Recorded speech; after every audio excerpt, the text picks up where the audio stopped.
मेरे गुरुदेव की महिमा बड़ी अद्भुत निराली है।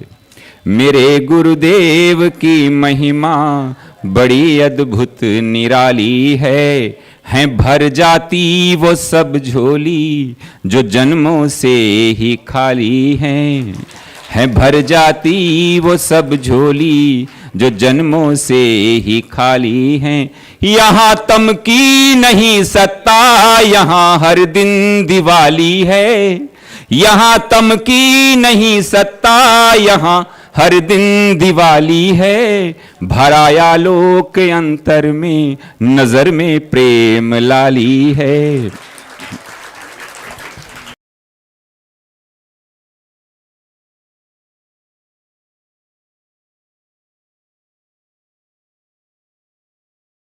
ओम सहना भवतु सहनो भुनक्तु सह वीर्यं करवावहै तेजस्विनावधीतमस्तु मा विद्विषावहै। ओम शांति शांति शांति।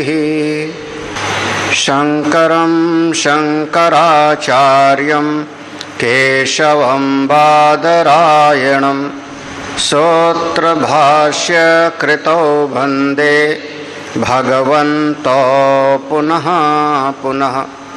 ईश्वरो गुरुरात्मेति मूर्तिभेदविभागिने व्योमवद्व्याप्तदेहाय दक्षिणामूर्तये नमः। सदाशिवसमारम्भां शङ्कराचार्यमध्यमाम् अस्मदाचार्यपर्यन्तां वन्दे गुरुपरम्पराम्। श्रुतिस्मृतिपुराणानाम् आलयं करुणालयं नमामि भगवत्पादं शंकरं लोकशंकरम्। एक बार पढ़ लेते हैं। योगानंदा पुरोक्तो यः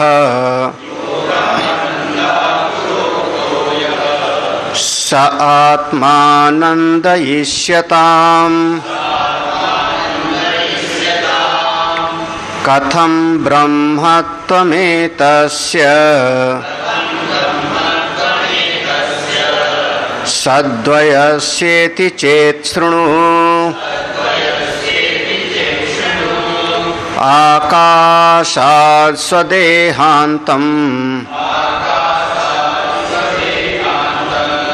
तैत्तिरी श्रुतिरितं जगत् नास्ति अन्यातनान्दात्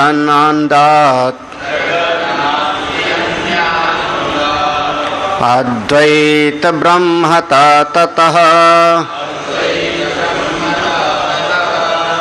आनन्दादेव तज्जातम् तिष्ठत्यानन्द एव तत् आनन्द एव लीनं चेत् युक्त आनन्दात् कथं पृथक्। कुलालाद् घट उत्पन्नो भिन्नश्चेति न शङ्क्यताम्। मृद्वदेश उपादानम् निमित्तं न कुलालवत्। यह संपूर्ण जगत जो नाममय है, रूपमय है और जिसमें क्रियाएं होती हैं। नाम, रूप और कर्म, इन तीनों का जो आधार है उसी को हम कहते हैं जगत। यह सृष्टि,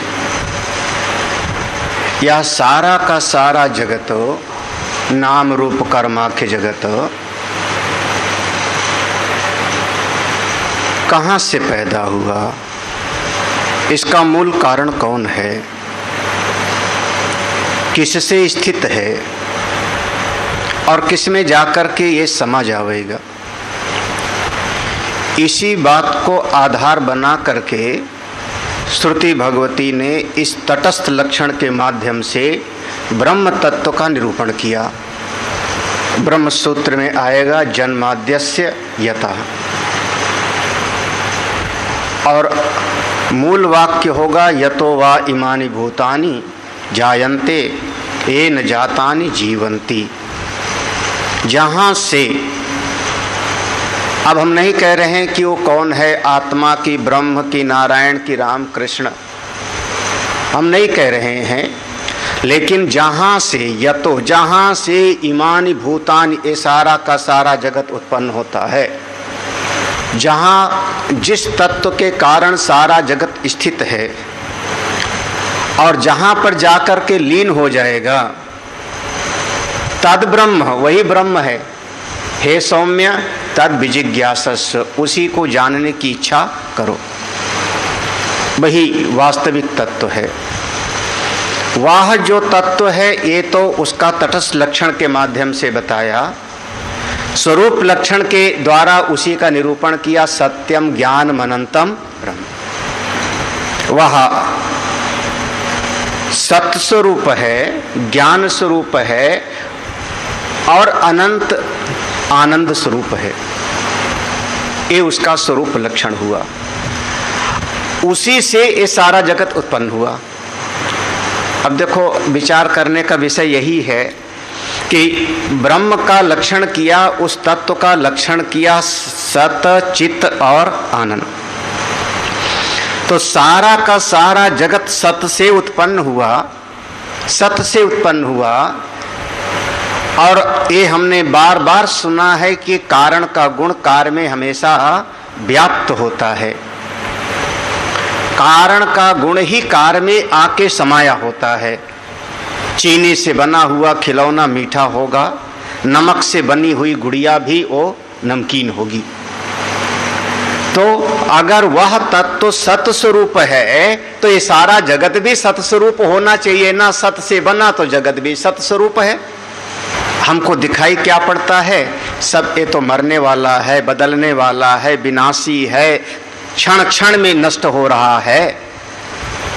लेकिन अगर उसी सत से बना है तो जगत को भी सत होना चाहिए। क्यों? क्योंकि कार्य रूप में जगत है और कारण रूप में सत है, तो सत से उत्पन्न होने वाली चीज को सत होना चाहिए। हमको असत के जैसे दिखता है, इसी का नाम है अज्ञान। जैसा है वैसा ठीक ठीक हमको बोध नहीं हो रहा है। ये सारा जगत चित्त से बना है। चित्त माने ज्ञान स्वरूप, प्रकाश स्वरूप। तो चूंकि चित्त से सारा जगत उत्पन्न हुआ है तो सारे जगत को भी चित्त स्वरूप होना चाहिए। सारा जगत कार्य है, ये सारा सृष्टि कार्य है, तो कारण का गुण इसमें समाया होना चाहिए। जगत भी चित्त है, चैतन्य स्वरूप है। अगर हमको ऐसा लगता है कि जगत जड़ है तो अभी हमारी दृष्टि में कहीं दोष है, अभी हमने ठीक ठीक सिद्धांत को समझा नहीं। हम कह तो देते हैं कि ये पेड़ जड़ है, खंभा पत्थर जड़ है, लेकिन असल में वास्तव में अगर चित्त से उत्पन्न हुआ है तो ये ईंट को भी चेतन होना चाहिए, क्योंकि कार्य रूप में है। हमको जड़ के जैसा दिखाई पड़ता है, इसी का नाम अज्ञान है। असलियत जो है वो दिखाई नहीं पड़ रहा है, इसी का नाम अविद्या, अज्ञान, भ्रम। इस भ्रम को दूर करना ही साधना है।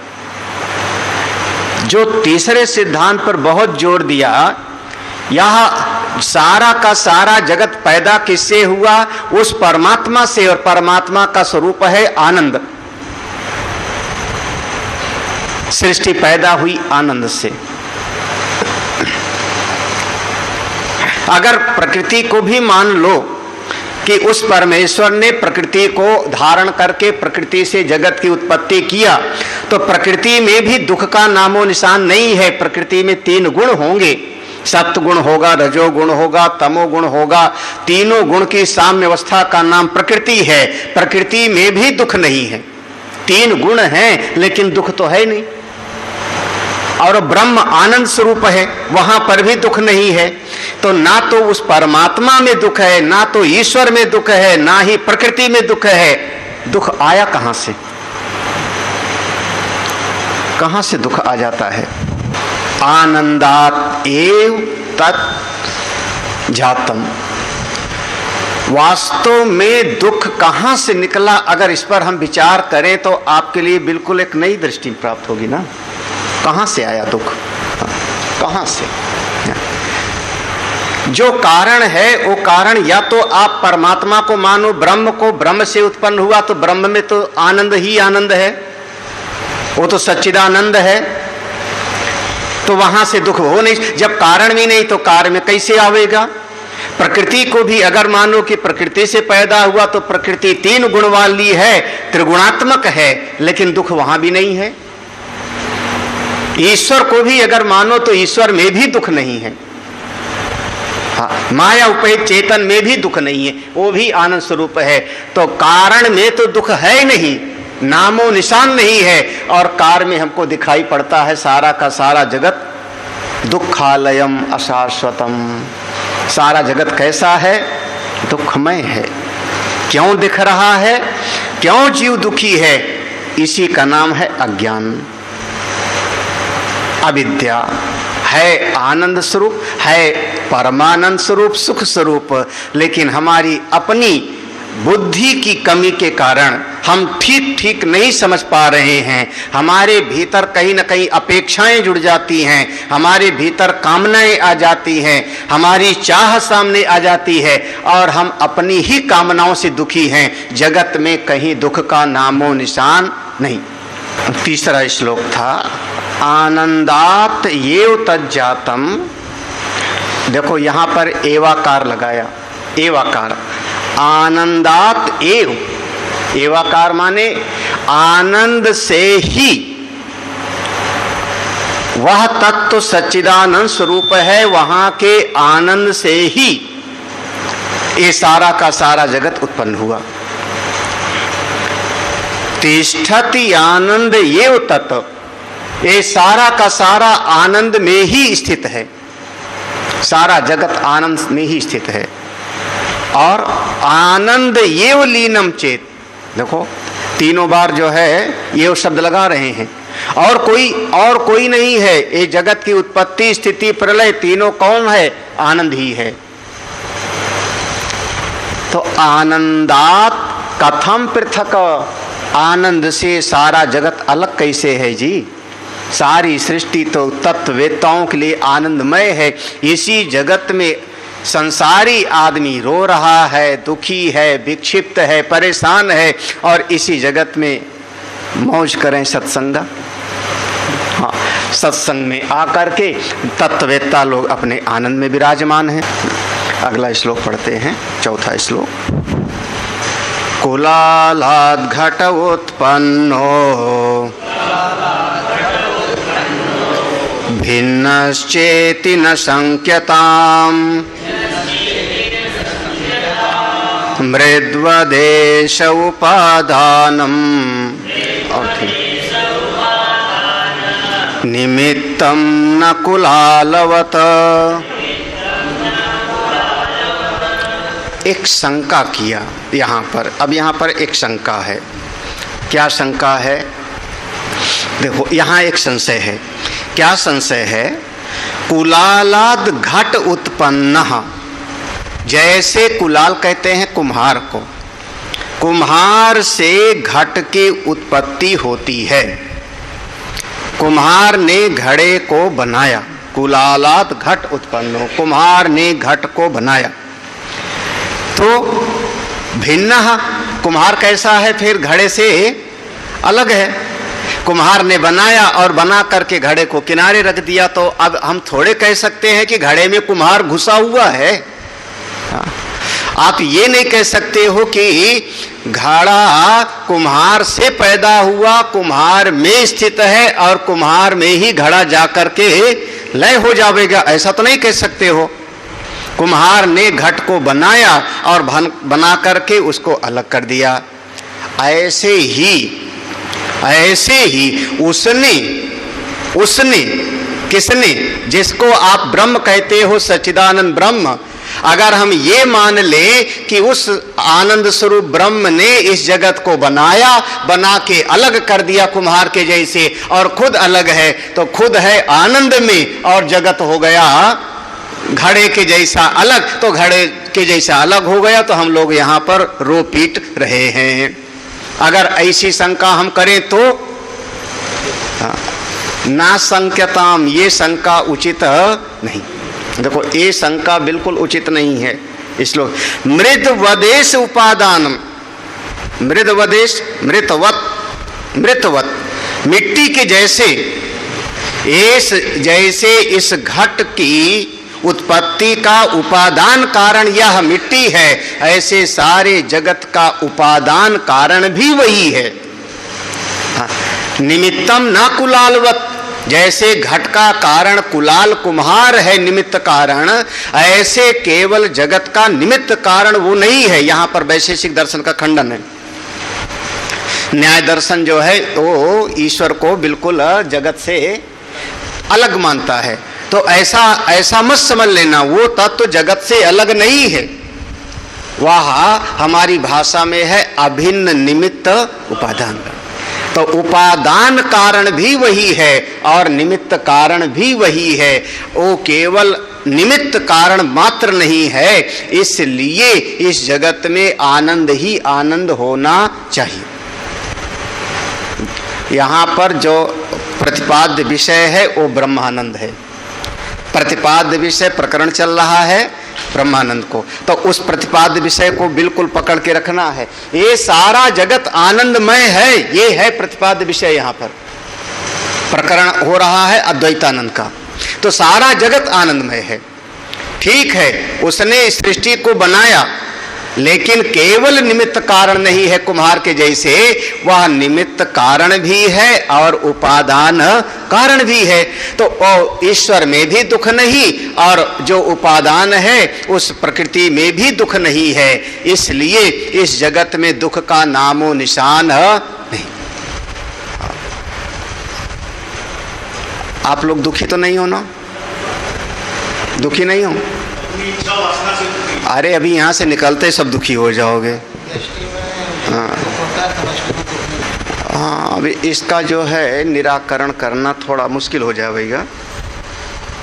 स्वामी जी कह रहे हैं व्यष्टि में दुख होता है, समष्टि में दुख नहीं होता। समष्टि अगर प्रकृति माने तो प्रकृति में दुख नहीं है, ईश्वर में दुख नहीं है। लेकिन व्यष्टि माने एक यूनिट, समष्टि माने बहुत सारे मिल करके। तो बहुत सारे देवता लोग दुखी हुए तो जाके भगवान से प्रार्थना करते, रावण पीट रहा है मुझको, यही ना। तो वो कौन हो गया? जब सारे देवता दुखी हैं तब क्या कहेंगे हम? देवता में एक देवता माने हम एक दुखी हैं। लेकिन इसी समाज में जब कोरोना आया तो व्यष्टि समष्टि की दृष्टि से विचार करने में थोड़ा सा वहाँ पर अलग विषय हो जाएगा। हाँ, समष्टि अगर प्रकृति को मानते हैं तो मूल प्रकृति में कोई दुख नहीं, मूल प्रकृति में कोई दुख नहीं, ईश्वर में कोई दुख नहीं, ईश्वर में कोई दुख नहीं। जगत में दुख की जो प्रतीति हो रही है वो कैसा?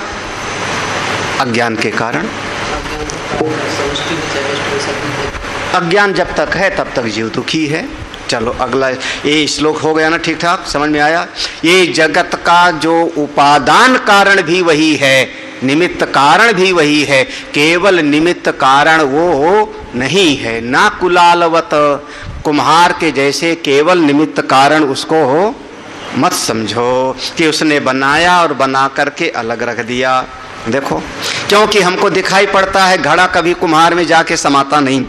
और श्रुति ने क्या कहा था? यतो वा इमानी भूतानि जायन्ते येन जातानि जीवन्ति यत् प्रयन्त्य अभि विषम विसंतीति। तो जो वहां पर कहा कि सारा का सारा जगत उसमें जाके समा जाता है, ये भी कहा गया है, तो घड़ा कुम्हार में समा जाता है, ये बात तो नहीं होगा ना, तो वो असिद्ध हो जाएगा।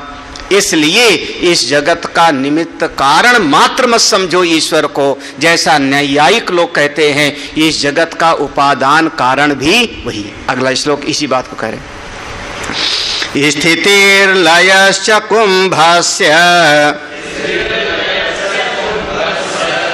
कुलालेस्तो न हि क्वचित् दृष्टो तो मृदि तद्वत् स्यात् उपादानं तयो श्रुतेः उपादानं त्रिधा भिन्नम् विवर्ति परिणामि च आरंभकं च तंत्रा तत्रान्त्यो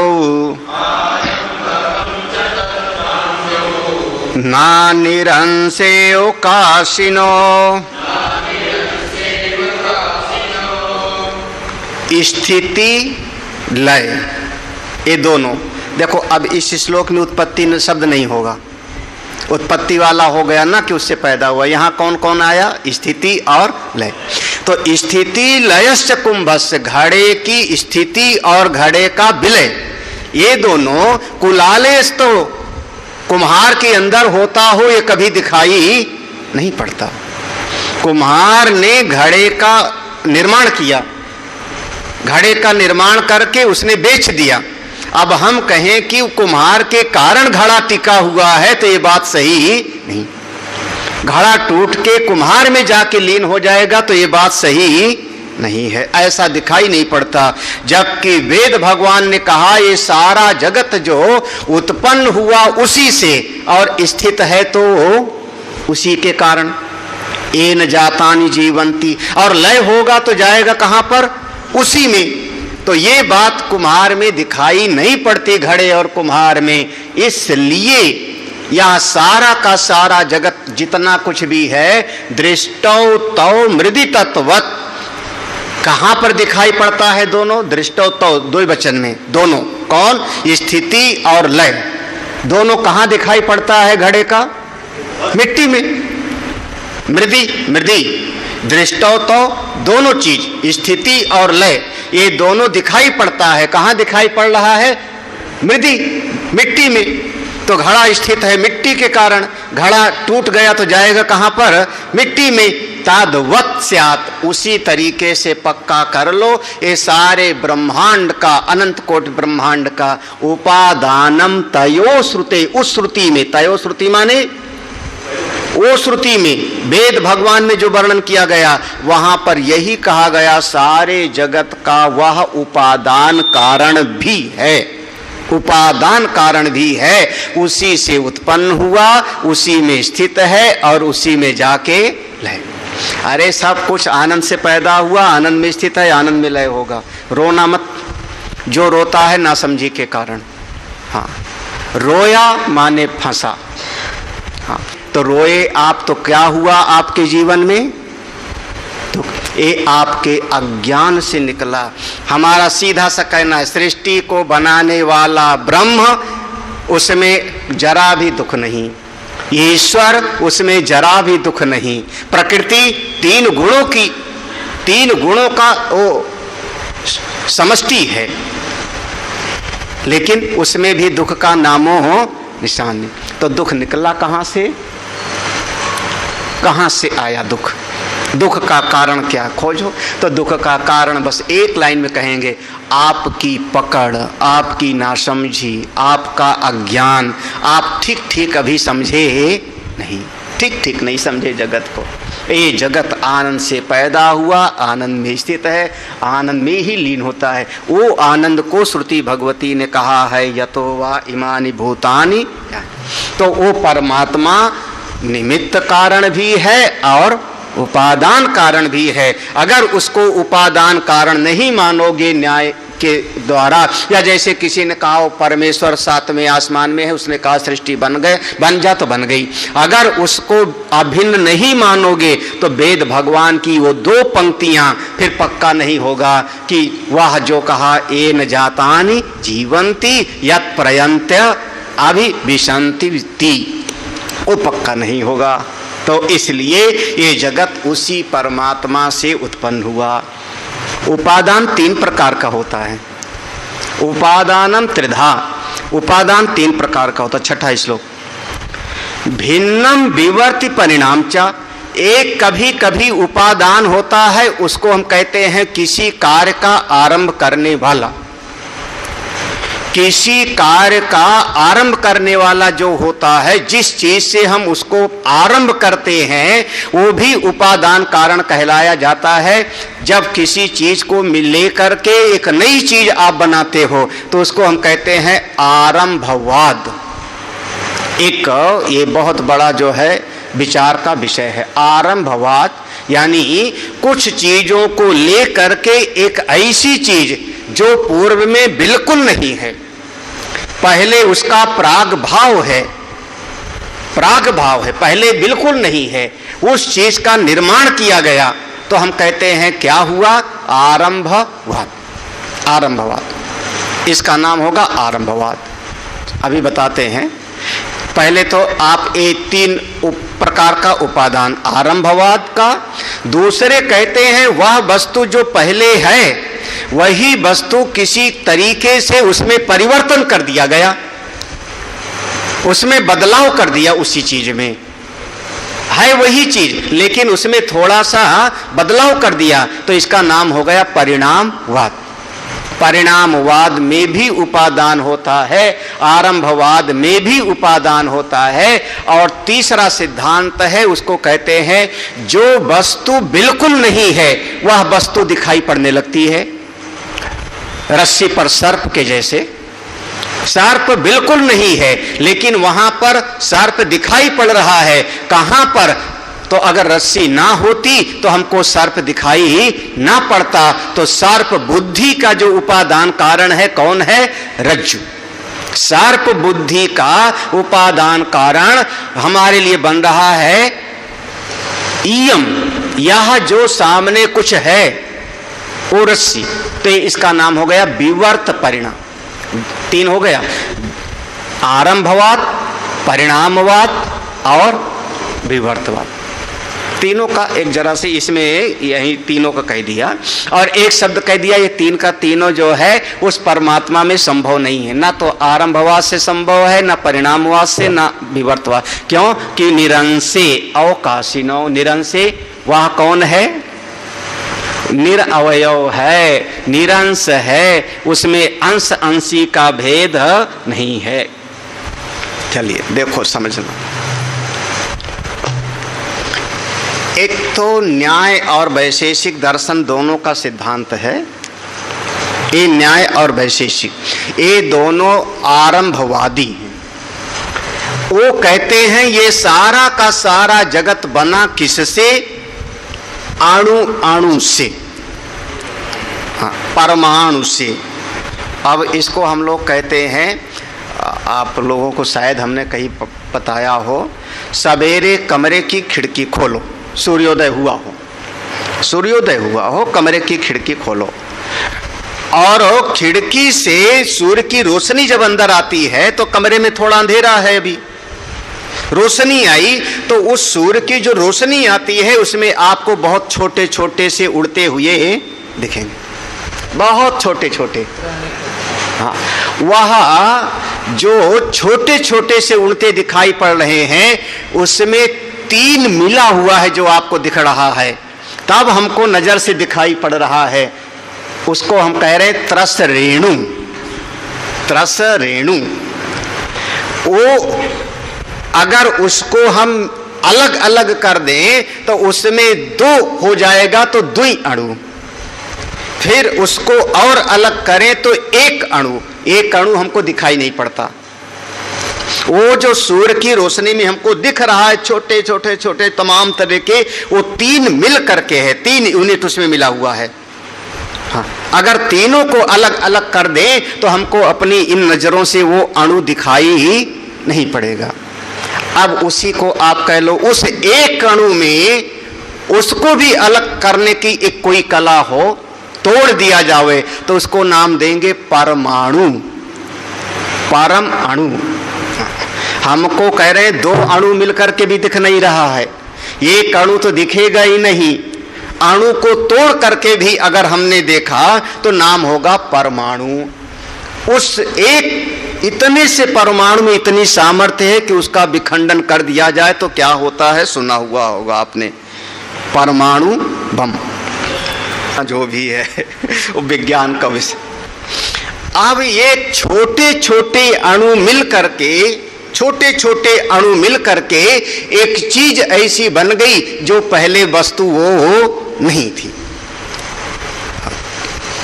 उसका नाम हमने दिया, इस वस्तु का निर्माण हुआ, इस वस्तु की उत्पत्ति हुई। कैसे?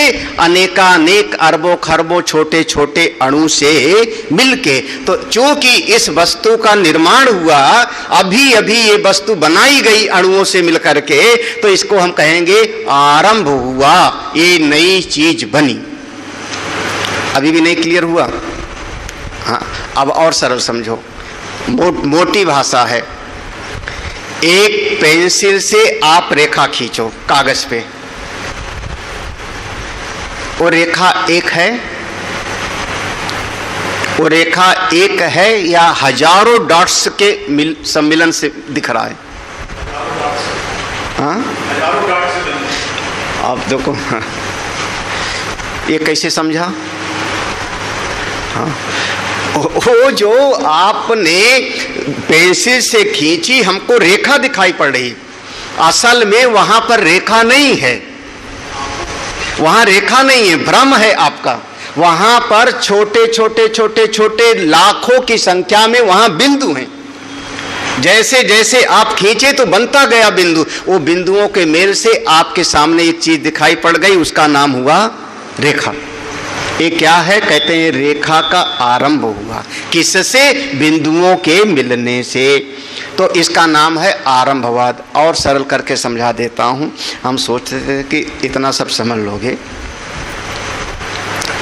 रुई है, रुई है, रुई से धागा बनाया, हजारों धागा बना करके हमने उसको एक जगह पर ठीक ठाक बांधा, ताना बाना बनाया उसका, हजारों धागे का। कितने धागे होते होंगे पता नहीं, ताना बाना बनाया और एक वस्त्र का निर्माण हुआ। तो जो वस्त्र बना वो वस्त्र कैसे बना? हजारों उस धागों के द्वारा। तो वस्त्र पहले नहीं था, वस्त्र का प्रागाभाव था, कुर्ते का प्राग अभाव पहले नहीं था, कुर्ता बनने के पहले नहीं था।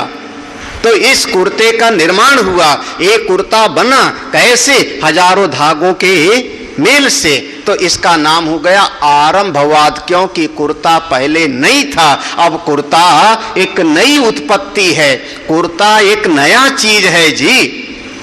भले बना है उसी अणुओं से, धागे से, लेकिन कुर्ता तो नया बना ना। घर क्या है? अब इसके बाद दृष्टांत नहीं दूंगा। घर क्या है? ये आरंभवाद। ये घर है, इस घर में मैं गृह प्रवेश करने जा रहा हूं। घर का पहले प्रागभाव था, पहले नहीं था। ये घर ईंट से बनाया गया, पत्थर लगा के बनाया गया, लकड़ी लोहा लगा के बनाया गया। तो ये सारा का सारा अनेक अनेक चीजों को लगा करके एक नई चीज का प्रारंभ हुआ। आज हमारा घर बन करके तैयार हो गया और हम इस घर में प्रवेश करने जा। क्या समझ रहे? तो घर क्या हुआ? घर का पहले प्रागभाव था, पहले नहीं था, घर की उत्पत्ति हुई, तो इसका नाम हुआ आरंभवाद। अभी भी नहीं क्लियर हो रहा है? हाँ। किससे बना घर? वो अलग विषय है। फूस का बनाया आपने, लकड़ी का बनाया या ईंट पत्थर का बनाया। हिमाचल प्रदेश में लकड़ी का घर बनता है, जम्मू कश्मीर में पूरा घर लकड़ी का बनेगा। लकड़ी का बनाया, ईंट का, किससे बनाया वो अलग चीज है, लेकिन घर का प्रारंभ हुआ। ऐसे इस जगत का प्रारंभ हुआ। ये जगत एक दिन बनाया गया। किसने बनाया? ईश्वर ने बनाया। किससे बनाया इस जगत को? बोले अणुओं को मिला करके बनाया, अणु परमाणु को मिला के बनाया। हाँ, वो निमित्त कारण है, बनाया, अणु परमाणु को लेकर के बनाया, जगत को बना करके और हमको इस जगत में फंसा दिया उसने। कौन सी दृष्टि हो गई है? ये आरंभवाद है। आरंभवाद, आरंभवाद में भी उपादान की जरूरत पड़ती है। वो कहते हैं अणु से बना, हमने घर कहा मिट्टी पत्थर से बना, तो आरंभवाद भी बिना उपादान के नहीं हो सकता। ठीक है, इसलिए कहा उपादानम त्रिधा। याद रखना, यहाँ पर इस श्लोक में जितना मैं कह रहा हूँ इतने समझ लो, बाकी विषय बहुत विस्तृत है। ये आरंभवाद को पढ़ना हो तो न्याय वैशेषिक दर्शन का मुख्य। दूसरा देखो क्या कहते हैं, परिणामी च। परिणामी च, अब ये आए कौन? ये अब इसमें चूंकि परिणाम कई प्रकार का मानते हैं, परिणाम में कई प्रकार के भेद हैं। प्रकृति परिणामवाद, ब्रह्म परिणामवाद। तो परिणामवाद में परिणामवाद में भी उपादान की जरूरत पड़ती है। अब आगे समझना, उपादान कारण वो जैसे यहाँ पर कहा आरंभवादी लोग, वैसा हमारे ब्रह्म नहीं है। जगत का एक दिन प्रारंभ हुआ, ब्रह्म से लेके बना, ऐसा परमाणुवादियों के जैसा हमारा उपादान कारण ब्रह्म नहीं है। दूसरा, ये जो परिणामवाद कह रहे हैं, परिणामवाद माने जैसे कोई वस्तु है हमारे पास में, वही वस्तु परिणमित होकर के दूसरे दिन अन्य रूप में दिखाई पड़ने लगती है। वही चीज है, लेकिन कुछ दिन के बाद में उसमें कभी स्वतः, कभी परतः, कभी अपने आप परिणाम होता है और कभी किसी के कारण परिणाम होता है, और परिणाम होकर के दिखाई पड़ने लगता है अलग सी चीज। जैसे दूध है, सबसे ज्यादा दृष्टांत इसी का दिया गया। दूध है, दूध को आपने रख दिया, दूध को रख दिया, अब उस दूध में अपने आप एक परिणाम होगा। आपने थोड़ा सा दही डाल दिया तो दही बन गया, उसमें नींबू डाल दिया तो वो फट करके पनीर बन जाएगा।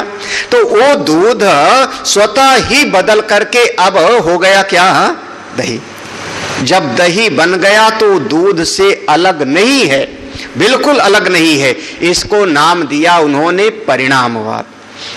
लेकिन दही के लिए भी दूध की जरूरत तो पड़ती है, दही के लिए भी दूध की जरूरत पड़ती है।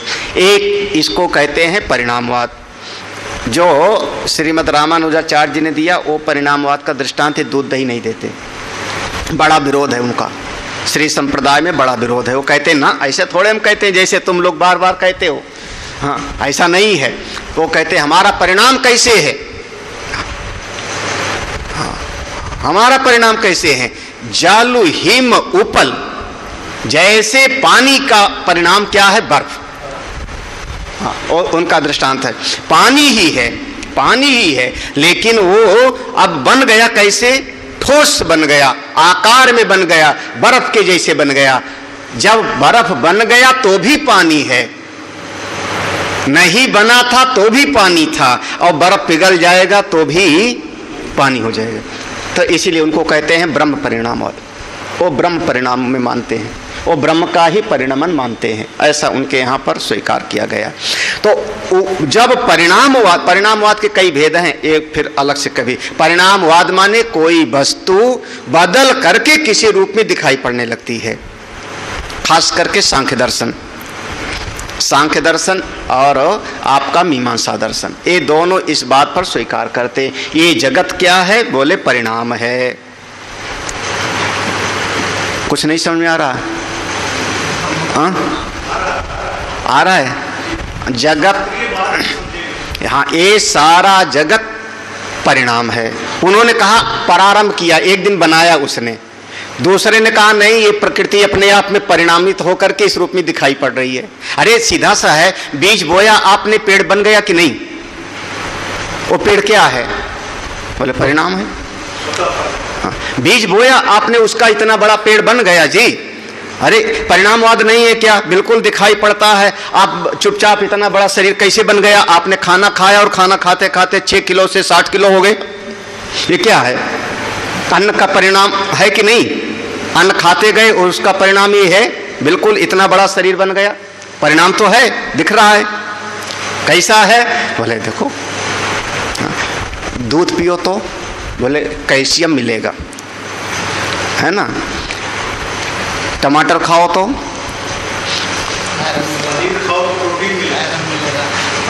पनीर खाओ तो भी मिलेगा।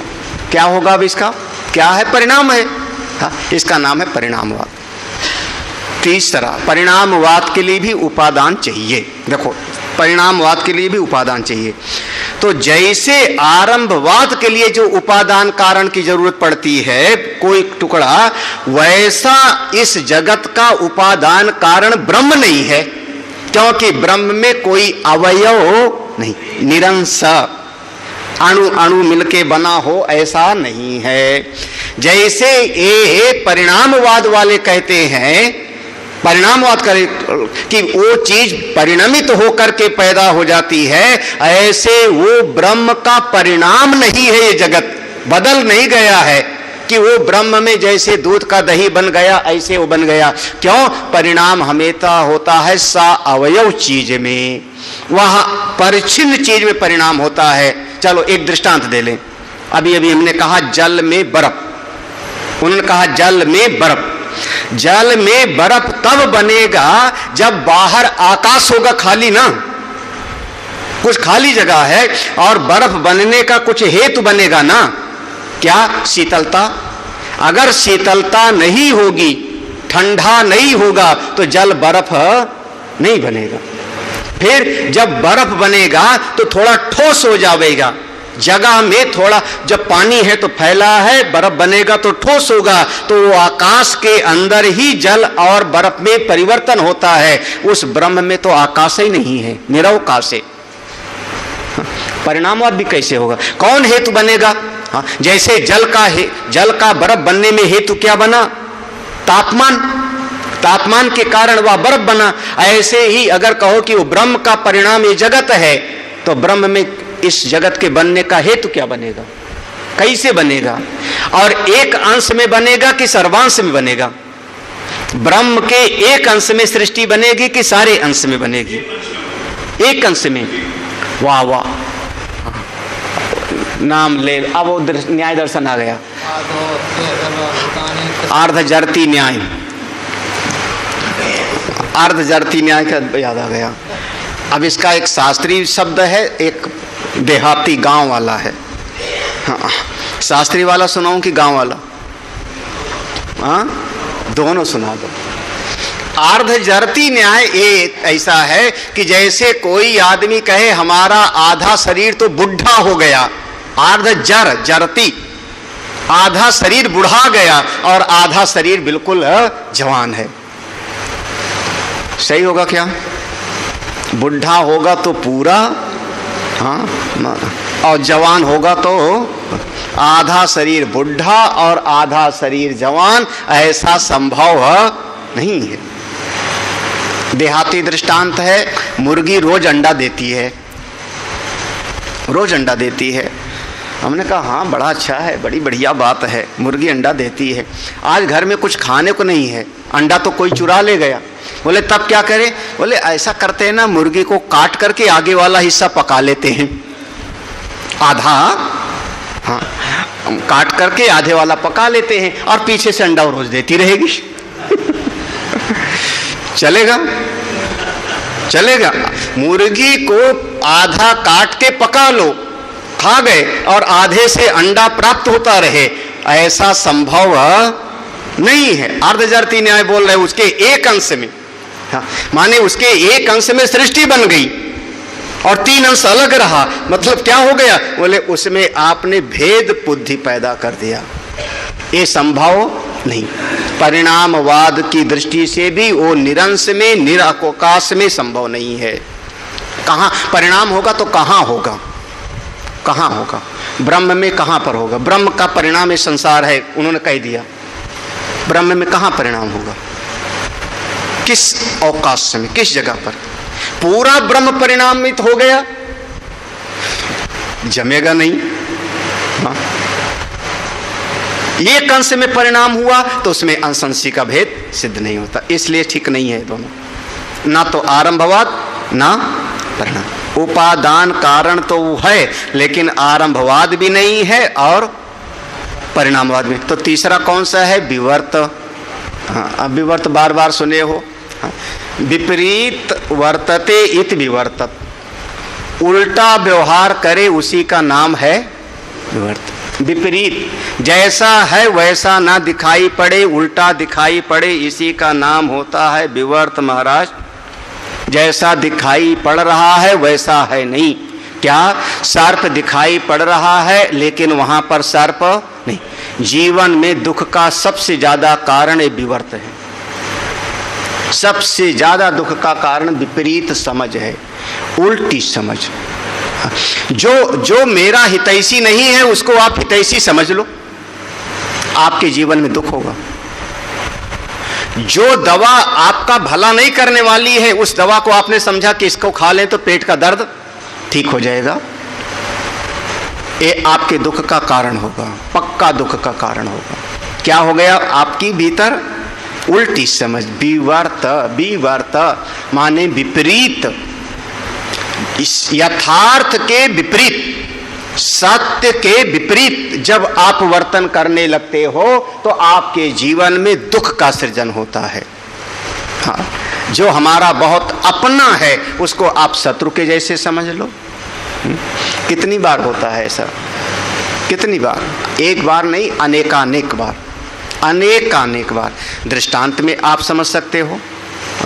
सबसे ज्यादा हितैषी अगर कोई है सीता जी की तो लक्ष्मण जी हैं। घर छोड़ दिया, परिवार छोड़ दिया, पीछे पीछे 12-13 साल तक सेवा कर रही हैं, सेवा कर रहे हैं लक्ष्मण जी, और अंत में क्या बोलती हैं? मरम वचन सीता जब बोला।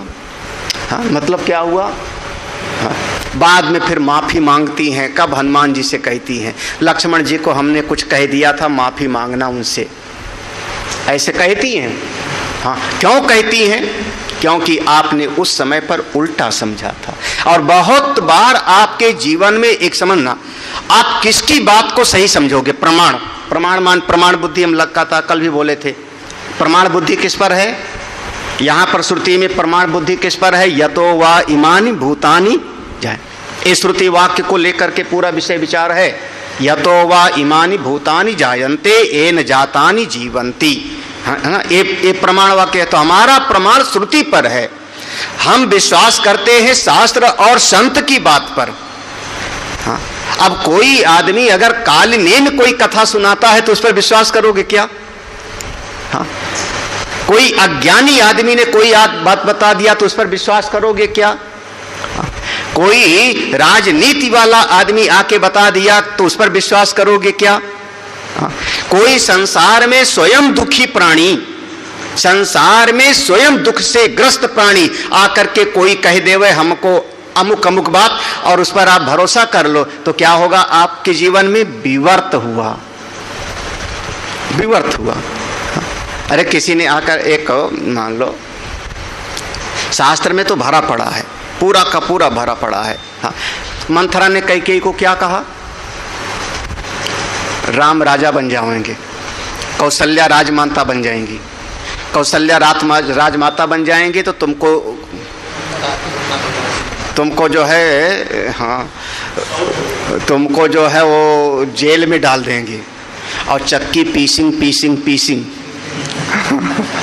ये कहाँ का शब्द है? हमने क्या बोला? वो कहाँ का? हाँ, चक्की, मौसी चक्की पीसिंग ऐसे है ना? कोई पिक्चर का था ये डायलॉग। तो अब तुम्हारे लिए तुमको दासी बनना पड़ेगा कौशल्या का, जो आज तुम्हारा इतना सम्मान है। कैकेयी ने प्रमाण बुद्धि से किसकी बात मान ली? मंथरा जो कह रही वो बिल्कुल है, मेरी हितैषी है, मेरा भला चाहती है, ऐसे दुख की घड़ी में तू मेरी साथ देती है। अरे तू कहे तो, क्या कहती है कैकेयी? रात में कहती है, मंथरा तू कहे तो मैं कुएं में कूद जाऊं, हाँ। सकऊं पूत पति त्याग, पाराऊं कूप, तू कहे तो मैं कुएं में कूद जाऊं, और तू कहे तो पति को छोड़ दूं, बेटे को छोड़ के निकल जाऊं, तू जो कहे सो ही मैं करूं। मंथरा ने कहा जादू पूरा चल गया। कितना कितना भरोसा हुआ मंथरा की बात पर।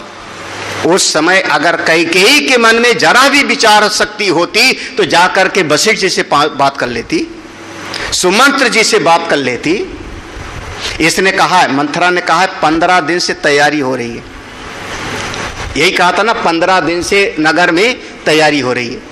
जबकि पूरा रामायण पढ़ने वाले क्या सुने हैं कि राजा जी ने सभा बुलाई, सभा में गुरुदेव वशिष्ठ ने हाँ कर दिया। गुरुदेव वशिष्ठ को कह दिया राजा जी ने, दशरथ जी ने, कि जाके राम जी को थोड़ा सलाह दे दो, रात भर नियम संयम से रहेंगे, कल सवेरे उनको राजा बनाया जाए। यही है ना, कल सवेरे राम को राजा बनाया जाएगा, गुरुजी जाके उनको समझा दो रात भर कैसे रहना है। यानी निर्णय किस दिन हुआ है? एक दिन पहले। और मंथरा ने कहा तैयारी कितने दिन से हो रही है? 15 दिन से। कैकेयी ने प्रमाण किसको माना? 15 दिन से तैयारी हो रही और हमको पता नहीं लगा। बस इसी का नाम हो गया विवर्त। परिणाम पूरा जीवन कैकेयी का दुख में हो गया।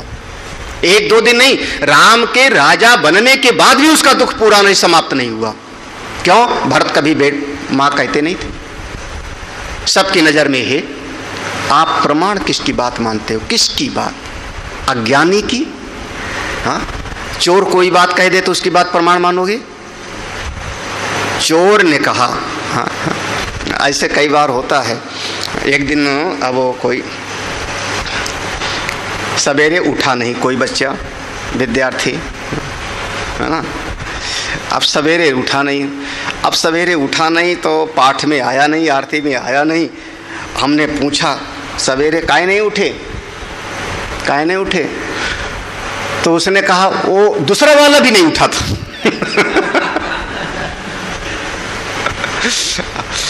मतलब अगर हमको डांट पड़े तो उसको भी डांट पड़नी चाहिए ना, वो दूसरा वाला भी नहीं उठा था। अब क्या करें? इसकी बात को प्रमाण मान करके हम दूसरे वाले को डांटे कि न डांटे? हाँ? दूसरे वाले का हो सकता है पेट में दर्द हो रहा हो सकता है दूसरे वाले के मन में कोई विक्षेप हो, रात में नींद ना आई हो, में भी कुछ हो सकता है। लेकिन वो उठा नहीं था तो तेरी बात सुन के उसको क्यों डांटूं? और अगर तेरी बात सुन के उसको डांटने लगूं, इसका मतलब हो गया प्रमाण बुद्धि हमने किसको मान लिया? तुम्हारी बात को। हम इसीलिए कभी किसी भगत की बात को प्रमाण नहीं मानते। नहीं तो भगत लोग महाराज इतना समस्या पैदा करें ना महात्माओं के जीवन में। महाराज मैं बहुत अच्छा हूँ, वो वाला भगत बहुत खराब है, आपका बड़ी बुराई कर रहा था। हाँ? हम लोग जल्दी विश्वास नहीं करते। प्रमाण बुद्धि किस पर होनी चाहिए? तो विवर्त माने विपरीत। हमेशा समझ, रस्सी साहब सुना हुआ है, विपरीत, उल्टा जो वर्तन कर रहा है उसी का नाम है विवर्त। विपरीत दिखाई पड़े, जैसा है वैसा दिखाई न।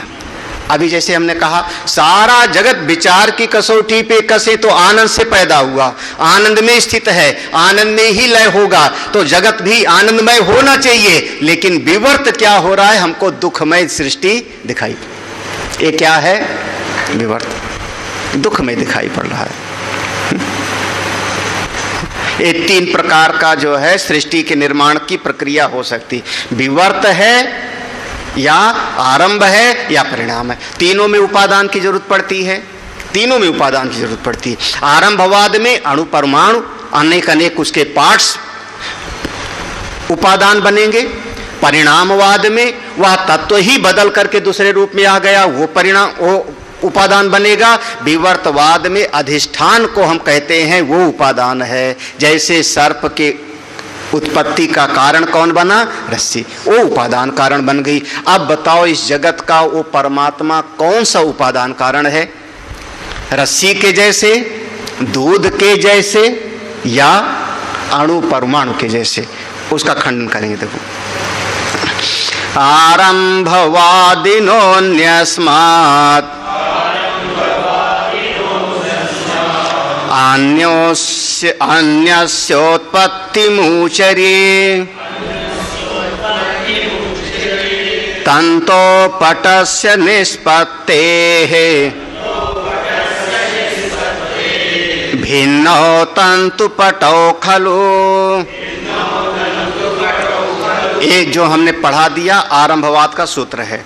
आरंभवादिनो, आरंभवादी जो है न्याय वैशेषिक, खास करके वैशेषिक दर्शन, अन्यस्मात् एक अलग चीज से, अन्यस्य उत्पत्ति उचरे, किसी और चीज की उत्पत्ति होती है।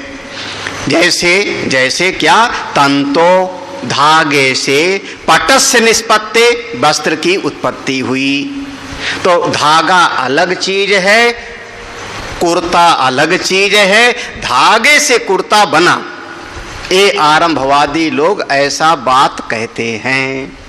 इस श्लोक का बस इतना अर्थ है, इतना ही अर्थ है। आरंभवादी माने अन्य चीज से कोई एक अन्य चीज की उत्पत्ति हमको दिखाई पड़ती है। जैसे लकड़ी से घर बना हुआ हमको दिखाई पड़ा, इस प्रकार से आरंभवादी कहते हैं। परिणामवादी क्या कहते हैं? अवस्थान्तरात्पत्ति एकस्य परिणामिता स्यात् क्षीरं दधि मृत्कुंभा सुवर्णं कुंडलं यथा। जो परिणामवादी हैं उनका देखो क्या कहते हैं? अवस्था अंतरात्पत्ति, एक अवस्था से दूसरी अवस्था में बदल जाता है जाके। एकस्य चीज एक ही थी, लेकिन एक अवस्था से दूसरी अवस्था में वो आकार बदल गया, रूप बदल गया, स्वाद बदल गया, उसका नाम हो गया परिणाम।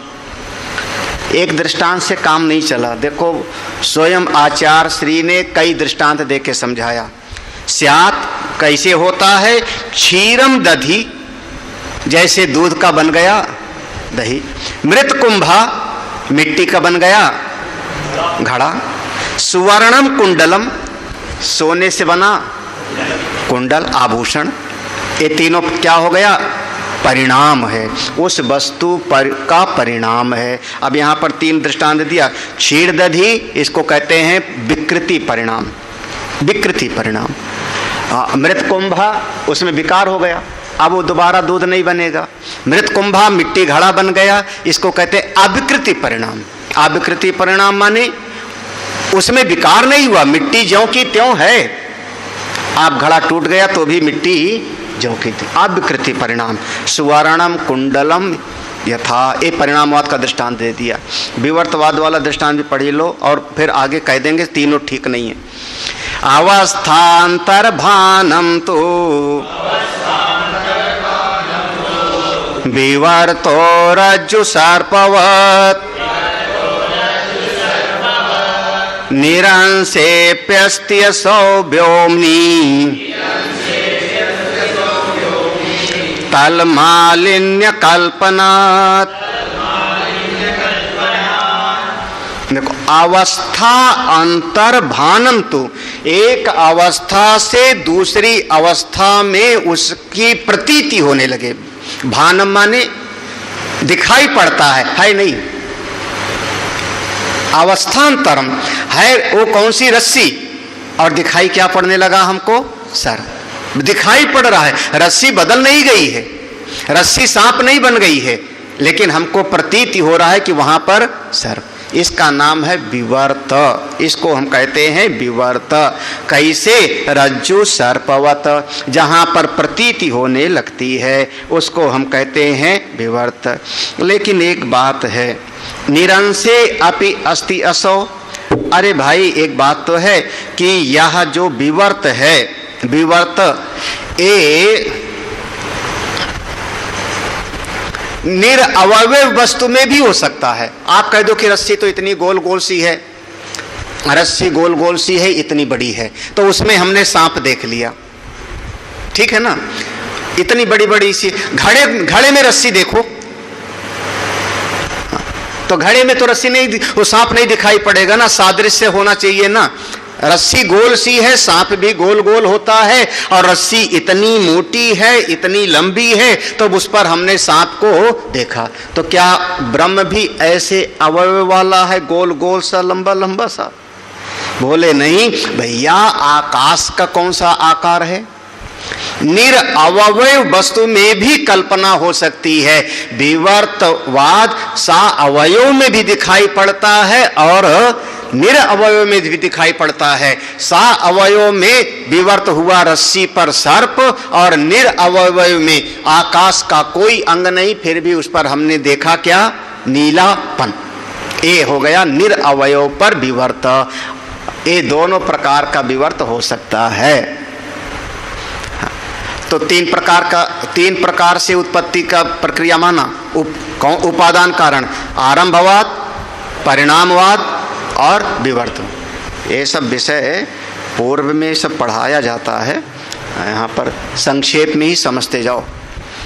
ओम पूर्णमदः पूर्णमिदं पूर्णात् पूर्णमुदच्यते पूर्णस्य पूर्णमादाय पूर्णमेवावशिष्यते। ओम शांति शांति शांति। हरि ओम। श्री गुरुभ्यो नमः। हरि ओम। मेरे गुरुदेव की महिमा बड़ी अद्भुत निराली है।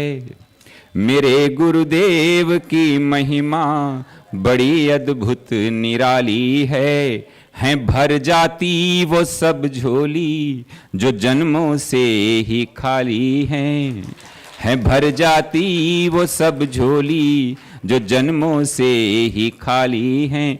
यहाँ तम की नहीं सत्ता, यहाँ हर दिन दिवाली है। यहाँ तम की नहीं सत्ता, यहाँ हर दिन दिवाली है। भराया लोक अंतर में, नजर में प्रेम लाली है। फिल्मों की तर्ज पर मैं कुछ लिखता नहीं, गुरुदेव को पसंद भी नहीं है, शास्त्रीय आधार पर लिखाते हैं, लेकिन आज मैं कुछ प्रयास करता हूं। मेरे गुरुवर शिव त्रिपुरारी, जिनकी महिमा भारी नजर में छा गए हैं, के दिल में समा गए हैं। हो मेरे गुरुवर शिव त्रिपुरारी, जिनकी महिमा भारी नजर में छा गए हैं, के दिल में समा गए हैं। ओ मेरे प्यारे गुरुवर, जीवन बना था संग्राम रे। ओ मेरे प्यारे गुरुवर, जीवन बना था संग्राम रे। खिलती हुई सुबह भी लगती थी जैसे कोई शाम रे। भूल गए दुख दर्द बीमारी, मिट गई चिंता सारी, शरण तेरे आ गए हैं, प्रेम रस पा गए हैं। हो मेरे गुरुवर शिव त्रिपुरारी, जिनकी महिमा भारी नजर में छा गए हैं, के दिल में समा गए हैं। आया जो दर पे तेरे, पाया परम की सौगात रे। आया जो दर पे तेरे, पाया परम की सौगात रे। हो गया उजाला मन में, बीती वो काली काली रात रे, जहां भी जाएं तुमको पाएं, नित्य आनंद मनाए, शरण तेरे आ गए हैं, प्रेम रस पा गए हैं।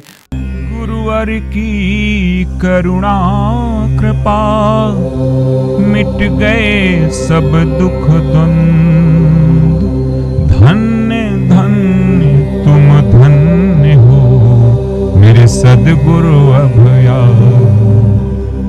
परम पूज्य आनंद कंद सद्गुरुदेव भगवान के द्वारा संस्थापित आर्ष विद्या गुरुकुलम का भी एक लघु परिचय आपको प्राप्त हुआ। आइए अब अपने सद्गुरुदेव भगवान की ही अमृतमयी वाणी में आर्ष विद्या गुरुकुलम की एक झलक देखते हैं। पूज्य गुरुदेव की कृपा से और परमपिता भगवान की कृपा से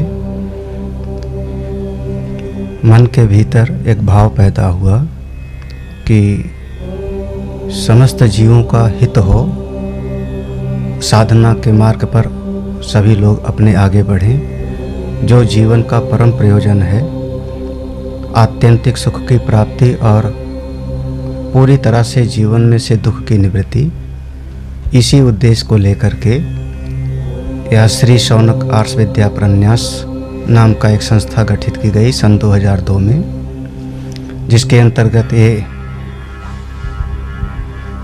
आश्रम का निर्माण 2002 से शुरू हुआ। साधना के इसमें 3 स्वरूप होते हैं।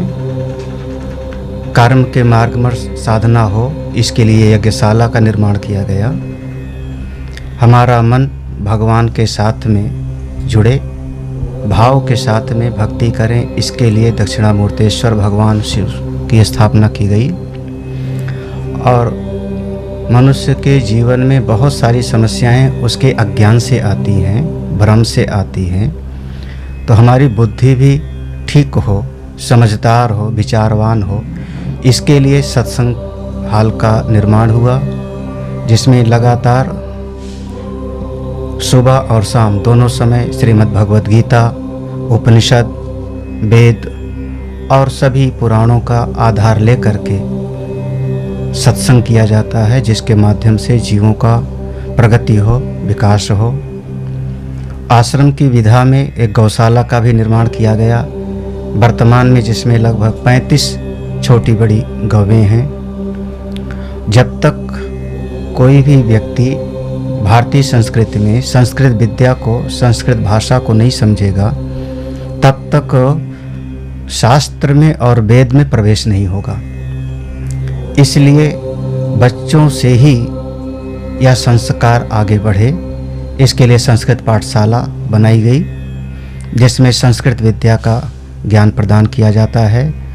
और इन्हीं बच्चों में से कोई न कोई आगे बढ़ कर के ब्रह्म विद्या को प्राप्त करता है, करेगा, जिसका जीवन परम कल्याणकारी होएगा, उसके अपने लिए भी और समाज के हित लिए भी। जीवन का मूल सूत्र यही है, सर्वे भवन्तु सुखिनः, सर्वे सन्तु निरामयः, सर्वे भद्राणि पश्यन्तु, मा कश्चित् दुःखभाग् भवेत्। ओम शांति शांति शांति।